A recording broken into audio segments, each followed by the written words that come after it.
बिस्मिल्लाहिर्रहमानिर्रहीम। अस्सलाम वालेकुम स्टूडेंट्स। लास्ट लेक्चर में हम चैप्टर नंबर 6 के हवाले से 6.2 टेंजेंट एंड नॉर्मल लाइन को डिस्कस किया।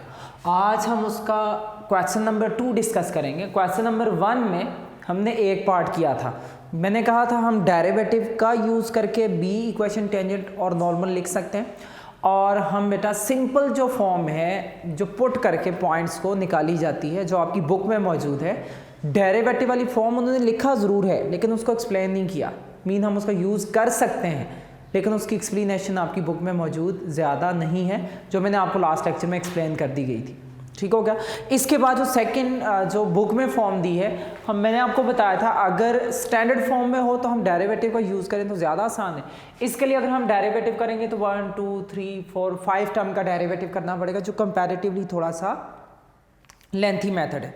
पेज नंबर 260 के ऊपर एक एग्जाम्पल लिखी हुई है। Example number 4, right down the equation of the tangent to the circle at the point whose ordinate is -2, जिसका ऑर्डिनेट दिया है। ऑर्डिनेट कहा जाता है y की वैल्यू, x की वैल्यू निकालनी है। फिर हमने टेंजेंट और नॉर्मल डिस्कस नहीं किया गया। इसमें आपको टेंजेंट और नॉर्मल दोनों लिखनी है, लेकिन बोर्ड में अमूमन इस चीज़ को नोट किया गया है कि या इक्वेशन ऑफ टेंजेंट का पूछा जाता है या इक्वेशन ऑफ नॉर्मल का, कोई एक पूछी जाती है। Write the equation of the tangent या write the equation of the normal, दोनों में से कोई एक।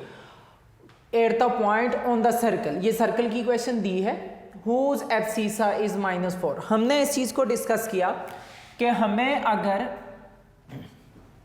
एक इक्वेशन ऑफ सर्कल नजर आए तो उसमें हमें x² और y² का कोफिशिएंट 1 नजर आना चाहिए, लेकिन यहाँ पे x² और y² का कोफिशिएंट 1 तो नहीं दिया गया।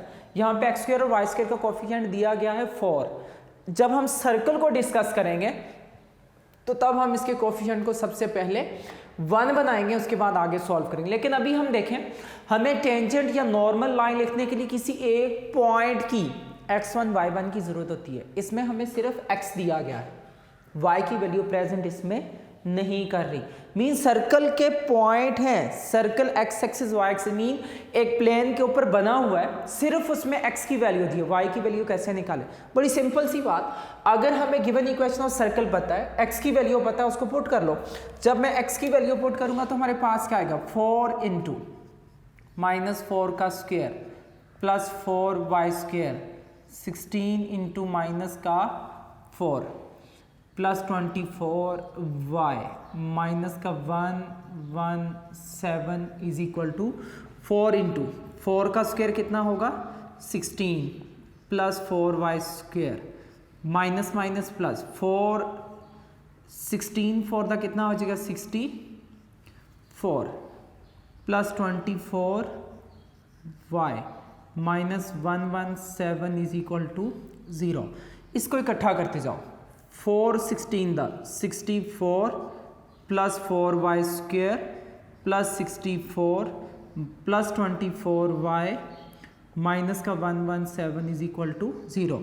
64 प्लस 64 128 में से 117 जाएगा तो आपको बाकी क्या मिलेगा, 4y² प्लस 24y 128 माइनस 117, तो बाकी कितना बचेगा 11 इज इक्वल टू 0। 128 माइनस 117 करेंगे तो हमारे पास 11 बच जाएगा। अब ये हमें क्वाड्रेटिक इक्वेशन नजर आ रही है, क्वाड्रेटिक इन y।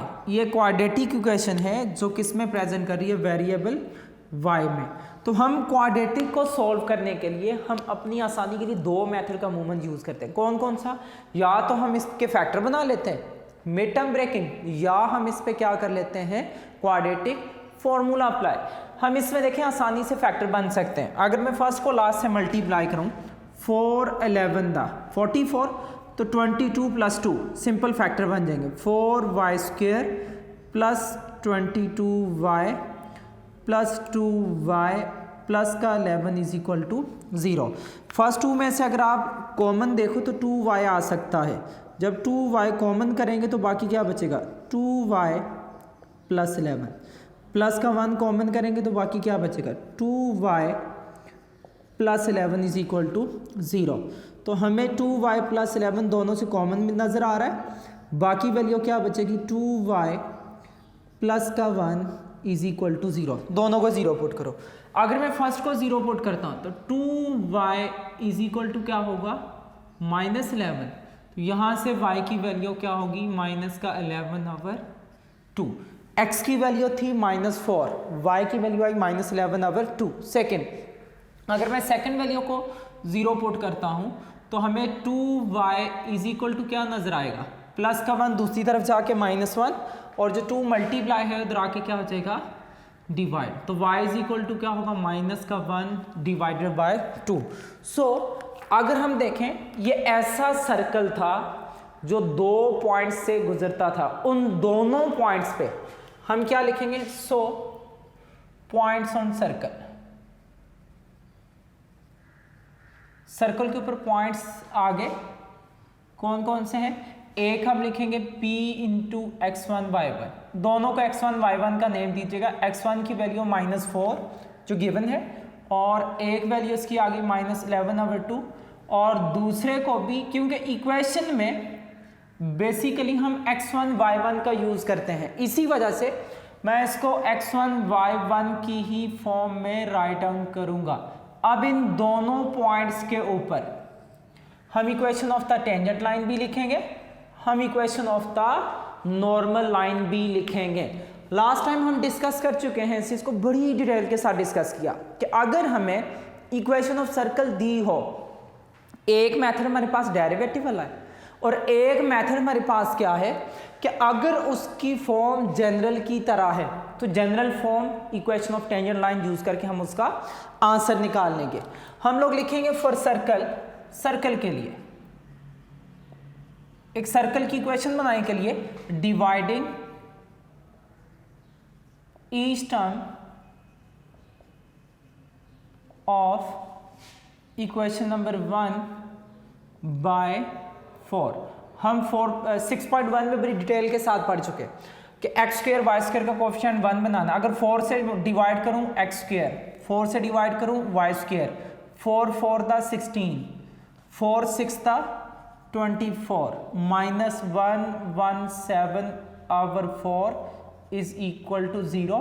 साथ ही मैं इसको लिख देता हूं कि कंपेयर विद, इसका कंपैरिजन कर लेते हैं। रीजन क्या, हमें पता जब हमने equation of the tangent line लिखनी है या इक्वेशन ऑफ नॉर्मल लाइन लिखनी है तो हमें g की वैल्यू, f की वैल्यू और c की वैल्यू वहां से रिक्वायर्ड होती है। अगर मैं इसका कंपैरिजन करता हूं, देखो x² की इक्वल y² के, यहां पे देखें x के इक्वल है तो 2g इज इक्वल टू -4।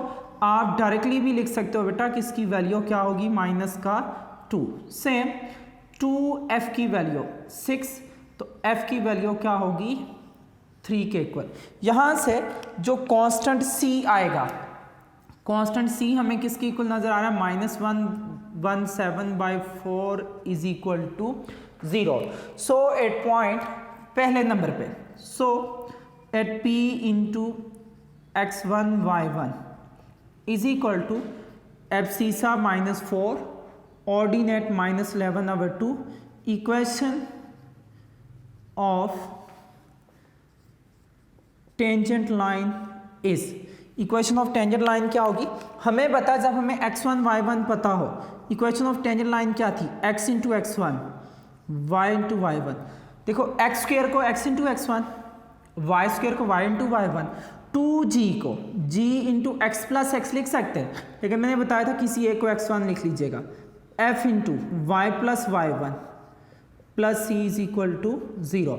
ये हमारे पास क्या होगी किसी पॉइंट पे, लेकिन अब देखो हम x1 y1 की जगह पे उसकी वैल्यू पुट करेंगे, g की जगह पे उसकी वैल्यू पुट करेंगे और f की जगह पे उसकी वैल्यू पुट करेंगे। तो यहाँ से हमें क्या नजर आएगा, x इंटू x1 की जगह पे -4 प्लस y इंटू y1 की जगह बेटा देखो y1 की जगह पे आपको क्या मिलेगा, -11/2 जो आपके पास आंसर आया होगा y का। इसी तरह से प्लस g की जगह पे क्या होगा, -2 इंटू x प्लस x1 की जगह पे क्या होगा, -4, तो आप डायरेक्टली इसको -4 लिख लो, प्लस f की जगह पे 3, y प्लस y1 की जगह पे जब आप -11/4 लिखोगे तो ये माइनस हो जाएगा। नेक्स्ट वैल्यू हमारे पास क्या बनेगी, कांस्टेंट की जगह पे -117/4 इज इक्वल टू 0। इसको सिंपल बनाओ। सिंपल किस तरह से बनेगी, -4x -11y/2। नेक्स्ट क्या होगा, -2x प्लस का 2 4 द 8 प्लस 3y माइनस का 33/4, ये 3 दोनों से मल्टीप्लाई हो जाएगा, माइनस का 117/4 इज इक्वल टू 0। हमें ये इक्वेशन डिवाइड में नज़र आ रही है, इसका एलसीएम कर लें या आसान तरीका क्या है, हमें पता है इसका एलसीएम लिया जाए, 2 और 4 का एलसीएम होगा 4। हम मल्टीप्लाई कर लेते हैं हर एक टर्म को 4 के साथ, एलसीएम लें, या इसका एक ही मीन होता है बेटा, multiply each term bye LCM 4। जो इसका एलसीएम 4 है इसके साथ हम हर एक टर्म को मल्टीप्लाई कर लेते हैं। जब फर्स्ट टर्म को 4 से मल्टीप्लाई किया जाएगा तो 4 4 तक कितना आ जाएगा, माइनस का 16x। सेकेंड को जब करेंगे तो बेटा वो 4 का 2 कैंसिल होगा, तो 2 11 का क्या हो जाएगा 22y। जब थर्ड को 4 से मल्टीप्लाई करेंगे तो 4 2 का क्या होगा, माइनस का 8x। इसको मल्टीप्लाई करेंगे 4 8 था 32। नेक्स्ट हम करेंगे 3 4 दा 12y।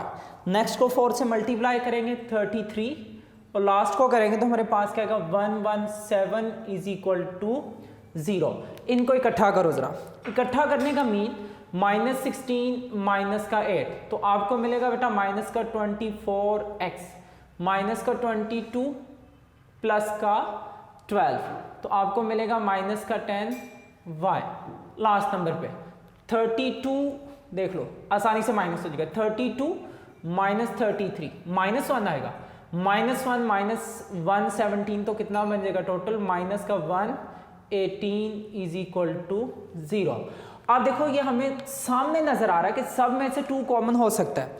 अगर हम 2 माइनस का कॉमन करें तो हमें क्या इक्वेशन मिलेगी इसकी, 2 12 दा 24, 2 5 दा 10 और 118 के लिए हमारे पास इतना तो हमें पता है 60 प्लस 60 120 होता है, तो इसका मीन यहाँ पे क्या होगा, प्लस का 59 इज इक्वल टू 0, या इसको क्या लिखेंगे, ये हमारे पास क्या होगी, इक्वेशन ऑफ टेंजेंट लाइन एक पॉइंट के ऊपर मिल जाएगी।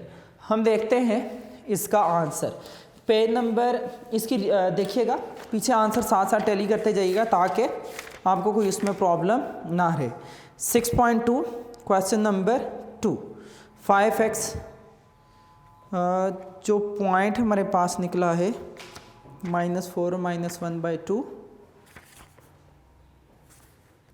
यहाँ पे स्टूडेंट 11/2 आना है। जब इसको मल्टीप्लाई करेंगे तो ये हो जाएगा 33 डिवाइडेड बाय 2। जब ये 33 को 4 से मल्टीप्लाई करेंगे तो ये हमें मिलेगा 66। 66 को जब हम इसको इकट्ठा करेंगे 32 माइनस का 66 और माइनस का 117 इज इक्वल टू 0, तो ये हो जाएगा माइनस का 151। इसमें ये करेक्शन थी बेटा, माइनस का 151 इज इक्वल टू 0। तो इसका मीन नेक्स्ट स्टेप में आप इसमें से कुछ कॉमन नहीं ले पाओगे।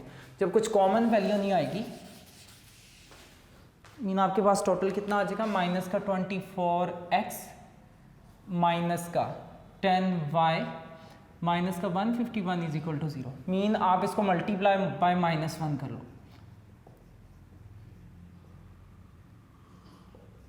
-1 से मल्टीप्लाई करके आपके पास क्या आएगा 24x प्लस का 10y प्लस का 151 इज इक्वल टू 0। या आपके पास क्या होगी, equation of the tangent line किसी एक पॉइंट, मीन अभी मैंने फर्स्ट पॉइंट को डिस्कस किया, और and normal line. Normal line के लिए मैंने आपको बताया था कि हम इसको याद इस तरह से कर लेते हैं, इसकी फॉर्म चेंज कर लेंगे, x माइनस x1 और x plus 1 g is equal to y minus y1 और y1 प्लस का एफ। जब वो जनरल फॉर्म में हो तो जनरल फॉर्म के पॉइंट सेंटर के माइनस जी को माइनस एफ होते हैं, तो आपको वो माइनस माइनस प्लस बन गए। या हम डिवाइड में बता सॉल्व करते हुए हमें आसानी नहीं होती, या ये फॉर्म देखो x minus x one y one plus f is equal to y minus y one into x one plus का जी। अब पुट कर लो वैल्यू। पुटिंग वैल्यू जब करेंगे तो हमें यहाँ से इक्वेशन ऑफ क्या मिल जाएगी, normal line x minus x one. आप देखो x1 की वैल्यू हमें क्या नजर आ रही है, माइनस का 4 जो प्लस हो जाएगा, और सेकंड पे y1 प्लस का f, y1 की वैल्यू क्या आ रही है, माइनस का 11/2 प्लस f की जगह पे क्या पुट होगा 3 is equal to y minus y1 को पुट करेंगे तो ये माइनस माइनस आप डायरेक्टली कर लोगे 11/2 इंटू x1 प्लस का g। x1 की वैल्यू -4 और g की वैल्यू देख लो आपके पास क्या आ रही है, माइनस का 2। तो यहाँ से आपको इक्वेशन मिलेगी x प्लस का 4।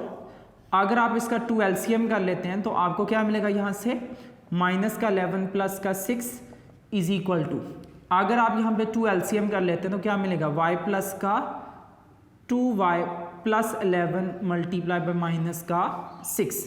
यहाँ पे कैंसिलेशन नहीं हो पाएगी, x प्लस का 4 माइनस का 5/2 इज इक्वल टू 2 1 दा 2 2 3 दा क्या आ जाएगा 6, मीन -3 इंटू 2y प्लस का 11। यहाँ से कैंसिलेशन नहीं हो पाएगी, ये 2 डिवाइड उधर जाके क्या हो जाएगा, मल्टीप्लाई। -5 जब मल्टीप्लाई होगा तो -5x minus 20 is equal to -6 into 2y plus का 11 माइनस का 5x माइनस का 20 इज इक्वल टू 6 2 दा माइनस का 12y माइनस का 66। x का कोफिशिएंट पॉजिटिव बनाने के लिए हमें पता जो वैल्यू इधर माइनस हो रही है दूसरी तरफ जाके क्या हो जाएगी प्लस, ये दोनों दूसरी तरफ जाके क्या हो जाएंगी पॉजिटिव। तो हमें इक्वेशन ऑफ नॉर्मल लाइन मिलेगी 5x माइनस का 12y माइनस का 66 माइनस का प्लस का 20, तो माइनस का 46 इज इक्वल टू 0। यहाँ पे ये हमें क्या मिलेगी, equation of the normal line. Second हम देख लेते हैं कि इसकी नॉर्मल लाइन हमारे पास क्या होगी। पेज नंबर आपके पास आ जाता है 5x माइनस 12y माइनस का 46। ये फर्स्ट नंबर पे टेंजेंट लिखी है, सेकंड पे नॉर्मल। अभी मैंने फर्स्ट पॉइंट को डिस्कस किया, दोनों पॉइंट पे चल के हम टेंजेंट भी लिखेंगे, दोनों पे चल के हम इक्वेशन ऑफ नॉर्मल भी लिखेंगे। अगेन जरा इस चीज़ को नोट कीजिएगा, हमें कहा जा रहा था right down the equation of the tangent and the normal. Board में ये लॉन्ग क्वेश्चन में अगर आता भी है तो कोई एक बात पूछी जाती है, या इक्वेशन ऑफ द टेंजेंट, जैसे पेज नंबर 260 पे देखो 260 पे एग्जाम्पल 4 में सिर्फ टेंजेंट को डिस्कस किया गया। सेम इसी तरह से चल के आपने सॉल्व करना है। उसमें y की वैल्यू आपको दी गई है, whose ordinate, ordinate is -2 mean. आप इक्वेशन ऑफ सर्कल में y की जगह पे -2 पुट करोगे तो वहां से आपके पास इक्वेशन फाइंड आउट हो जाएगी। तो यहाँ पे देखिए आपको जो नजर आ रहा था right equation of the tangent and normal, लेकिन बोर्ड में कोई एक पूछी जाती है या टेंजेंट या नॉर्मल। आप इक्वेशन ऑफ द लिखो normal line to the circle 4x² plus 4y², ये सारी इक्वेशन दिए। हमें गिवन सर्कल दिया था, हमें गिवन में दिया था कि x -4 है। हमने इक्वेशन में जब पुट किया, सॉल्व करने के बाद एक क्वाड्रेटिक इक्वेशन बनी, उसके फैक्टर बनाए, हमें 2 पॉइंट मिल गए y के। हमें पता चला कि जब x -4 है तो y के 2 पॉइंट्स बनते हैं। मीन उस सर्कल के ऊपर एक पॉइंट P था, उस पॉइंट P पे भी एक टेंजेंट लाइन है, और एक पॉइंट हमें दूसरा मिल रहा था Q, उस पॉइंट किसी जगह पे भी था, उस Q पे भी एक टेंजेंट लाइन है। हमने इन दोनों पॉइंट्स पे रह के equation of the tangent line लिखनी है। इस पे भी टेंजेंट और नॉर्मल, इस पे भी टेंजेंट एंड नॉर्मल। फर्स्ट के लिए फॉर सर्कल, अगर सर्कल के लिए देखा जाए, हमने सर्कल में कन्वर्ट क्यों करवाया, हमें बेसिकली जनरल फॉर्म में x² y² का कोफिशिएंट 1 नजर आना चाहिए, यहाँ पे 1 नहीं था। तो मैंने क्या किया, हर एक टर्म को 4 से डिवाइड किया ताकि इनके कोफिशिएंट 1 बन जाए। 4 से डिवाइड करने के बाद जब कंपेयर किया तो वहाँ से g की वैल्यू -2, f की वैल्यू 3 और c की वैल्यू -117/4 आ गई। तो पहले पॉइंट के ऊपर इक्वेशन ऑफ द टेंजेंट क्या होगी, x(x1), इसी फॉर्म को देखो x × x1, y × y1, 2g को g × x + x1, 2f को f × y + y1 plus c = 0। इसमें हमने x1 की जगह पे उसकी वैल्यू पुट की, y1 की जगह पे उसकी वैल्यू, g की जगह पे f की वैल्यू। यहाँ पे थोड़ा डिस्टर्बेंस हो गई थी कि मैंने इस पॉइंट को कोड कर लिया था, डिवाइड को होना चाहिए था 11/4, मैंने 11/2 मैंने 11/4 लिख दिया था, y1 लिखना था यहाँ पे। फिर क्या हुआ, x multiply y multiply -2 multiply 3 multiply by ये last value as it is, या इसका एलसीएम कर लो, या हमें पता है कि 2 और 4 डिवाइड में इसका एलसीएम 4 ही होगा। 4 से फर्स्ट सेकंड थर्ड फोर्थ सारी टर्म्स को इकट्ठा करके मल्टीप्लाई कर लो। जब आप मल्टीप्लाई करोगे तो आपको देखो जो इक्वेशन नजर आई, माइनस का 24x माइनस का 10y, इन तीनों को इकट्ठा करोगे तो माइनस का 151 इज इक्वल टू 0। तीनों में से सिर्फ माइनस कॉमन हो सकता था, क्योंकि 151 2 के टेबल में नहीं आ रहा था, ये दोनों आ रहे थे।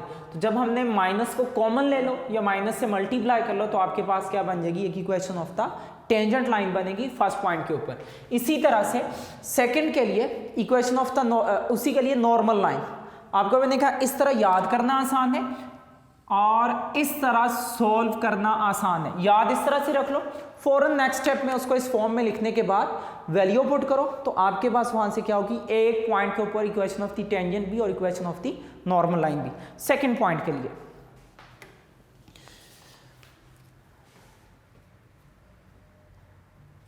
सिर्फ पॉइंट चेंज होगा, बाकी सारी की सारी कंडीशन उसी तरह से सॉल्व होती रहेगी। जी स्टूडेंट, आप देखिएगा सेकंड पॉइंट के ऊपर हम कैसे लिखेंगे। सेकंड पॉइंट हमें जो दिया है, हम उसको q इंटू x1 y1, मैंने आपको कहा था हम क्यों लिखते हैं, उसकी रीज़न अभी देख लो। उसकी वैल्यू -4 माइनस का 1 डिवाइडेड बाय 2। इस पॉइंट पे इक्वेशन ऑफ द टेंजेंट और नॉर्मल क्या होगी, रीज़न क्या, अगर आप इस पॉइंट को x2 y2 कर देते हो तो जहां पे टेंजेंट में x1 है उसको x2 लिखना पड़ेगा, जहां पे y1 है उसकी जगह पे y2 लिखना पड़ेगा। सेम नॉर्मल में जिधर x1 है उधर x2 लिखेंगे, जिधर y1 है उसकी जगह पे आपको क्या लिखना पड़ेगा, y2 लिखना पड़ेगा। इसी वजह से दोनों को x1 y1 पे सॉल्व कर लो। इक्वेशन ऑफ दी बाकी देखो सर्कल वही है, अगर सर्कल सेम है, पॉइंट चेंज हुआ, सर्कल सेम है, उसको पहले सर्कल की इक्वेशन में कन्वर्ट करें, कंपैरिजन करके जी एफ और सी की वैल्यू निकालें, वही इक्वेशन है। तो इसी वजह से पॉइंट में जी एफ और सी चेंज नहीं होगा, सिर्फ वैल्यू पॉइंट्स x1 y1 की चेंज हो जाएगी। तो आप लोग क्या लिखोगे, x माइनस x1 की जगह पे क्या होगा माइनस का 4 प्लस y इंटू y1 की जगह पे क्या होगा -1/2 प्लस g, उसकी जगह पे क्या पुट करोगे -2 इंटू x प्लस x1 करोगे तो -4 प्लस f की जगह पे क्या आएगा 3 इंटू y प्लस y1 करोगे तो y1 की जगह पे -1/2, कांस्टेंट उसी तरह से 117/4 इज इक्वल टू 0। मल्टीप्लाई करने से देखो आपको क्या मिलेगा, माइनस का 4x minus 1/2y minus 2x plus का 8 प्लस 3y माइनस का 3/2 माइनस का 117/4 इज इक्वल टू 0। इसमें भी देखो अगर एलसीएम लिया जाए 2 2 4 तो हम उसी तरह से मल्टीप्लाई कर लेंगे ईच टर्म बाय एलसीएम 4, या एलसीएम ले लो या ये वाला स्टेप कर लो, बात एक ही होती है, दोनों का मीन एक ही कंसीडर होता है। आप 4 से मल्टीप्लाई करोगे 4 टू द क्या हो जाएगा माइनस का x, सेकंड को 4 से मल्टीप्लाई करोगे तो आपको क्या मिलेगा माइनस का 2y, थर्ड को 4 से मल्टीप्लाई करोगे 4 4 द 16x 2y माइनस का 8x प्लस का 32 प्लस का 12y। नेक्स्ट हमारे पास क्या आएगा, इसको 4 से मल्टीप्लाई करेंगे क्या होगा माइनस का 6, लास्ट हमारे पास क्या आएगा माइनस का 117 is equal to 0, -16 minus 8 minus का 24x -2 प्लस का 12 प्लस का 10y 32 -6 -117। इसको कैलकुलेटर पे आप लिखो, आपके पास क्या आएगा 32 माइनस का 6 माइनस का 117, तो आपके पास हो जाएगा माइनस का 91 इज इक्वल टू 0। इन सब में से माइनस कॉमन कर लो, या आसानी के लिए क्या कर लो multiply each term by minus का 4 सॉरी माइनस का 1, क्योंकि कॉमन कुछ आ नहीं रहा, ज़रूरत नहीं है, तो क्या आ जाएगा आपके पास 24x माइनस का 10y प्लस का 91 इज इक्वल टू 0। ये इस पॉइंट के ऊपर आपको क्या मिल जाएगी, equation of the tangent line. अब इसी पॉइंट के ऊपर चल के हमने क्या करनी है, equation of the normal line भी लिखनी है। 24x माइनस का 10y प्लस का 91 इज इक्वल टू 0। अब सेकेंडली इसी पॉइंट पे हम equation of the normal line कैसे लिखेंगे, x माइनस x1 माइनस का x1 माइनस 4 है, तो माइनस का x1 क्या होगा, प्लस का 4, y1 प्लस f, y1 की जगह पे -1/2 और f की जगह पे क्या होगा, प्लस का 3 is equal to y minus y1 करेंगे तो प्लस 1/2 इंटू x1 की जगह पे -4 प्लस g की वैल्यू देख लो आपको क्या नजर आ रही है, माइनस का 2, तो डायरेक्टली बस वैल्यू पुट कर लो। यहाँ पे होगा x प्लस का 4, 2 एलसीएम करोगे तो माइनस का 1 प्लस का 6 इज इक्वल टू 2 एलसीएम करोगे आएगा 2y प्लस का 1 इंटू माइनस का 6, तो x प्लस का 4 multiply by 5/2 is equal to 2y plus का 1 मल्टीप्लाई बाय माइनस का 3। आप जब ये 2 डिवाइड तो इधर जाके मल्टीप्लाई होगा, तो 5 मल्टीप्लाई करें क्या आएगा, 5x प्लस का 20 divided by 2 is equal to minus 6y minus 3। ये 2 जब दोनों से मल्टीप्लाई होगा तो 5x plus 20 is equal to minus 12y minus 6। ये दोनों दूसरी तरफ आके क्या हो जाएंगे, 5x प्लस 20 प्लस का 12y प्लस का 6 इज इक्वल टू 0। तो ये सेकंड पॉइंट के ऊपर आपके पास क्या होगी, equation of the tangent and equation of the normal line. अब इन सब में से देख लो कोई खास वैल्यू कॉमन नहीं आ रही, इसी वजह से इसको हम यहाँ पे स्टॉप कर लेंगे। आपके पास equation of the tangent line भी निकल आएगी, 5x plus 12y plus 26 is equal to 0, और equation of the normal line भी। दोनों पॉइंट्स पे ये जो 2 पॉइंट्स मिलेंगे, इन दोनों पे आपने टेंजेंट लाइन भी लिखनी है और इन दोनों पे आपने equation of the normal line भी लिखनी है। अगेन कि आपको सर्कल दिया था, सिर्फ आपको एब्सिसा दिया था, ये याद रखिएगा। बोर्ड में याद तो कहा जाता है find the equation of the tangent, तो दोनों की टेंजेंट निकालनी है, नॉर्मल की जरूरत नहीं पड़ेगी। मीन आप फर्स्ट पॉइंट पे टेंजेंट निकालोगे, फिर सेकंड पॉइंट पे यहाँ तक टेंजेंट, आपका क्वेश्चन कंप्लीट हो जाएगा। लेकिन क्वेश्चन में बेसिकली प्रैक्टिस के लिए उन्होंने इकट्ठा दे दिया कि आप टेंजेंट और नॉर्मल दोनों लिखो, तो इसी वजह से हमने पहले पॉइंट पे टेंजेंट और नॉर्मल निकाली, फिर दूसरे पॉइंट पे भी टेंजेंट और नॉर्मल की इक्वेशन वहां से फाइंड आउट की। तो इसको अच्छी तरह से सॉल्व कीजिएगा, ये बात का लॉन्ग क्वेश्चन में आ भी जाता है। तो क्वेश्चन नंबर 1 का पार्ट नंबर 2 है, उसमें देखो, उसमें कहा जा रहा है write an equation of the tangent line to the circle.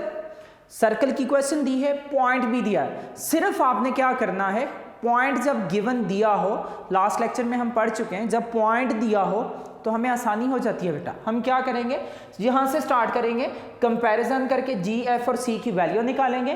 Point आपको गिवन है, उन पे टेंजेंट और नॉर्मल की इक्वेशन वहां से लिख लेंगे। वो क्वेश्चन भी इंपॉर्टेंट है, ठीक हो गया। उसको भी अच्छी तरह से कीजिएगा, इस क्वेश्चन की भी प्रैक्टिस कीजिएगा, ताकि नेक्स्ट हमें करने में कुछ हद तक आसानी रहे। इंशाल्लाह नेक्स्ट लेक्चर में आपसे मुलाकात होगी, तब तक के लिए अल्लाह हाफिज़।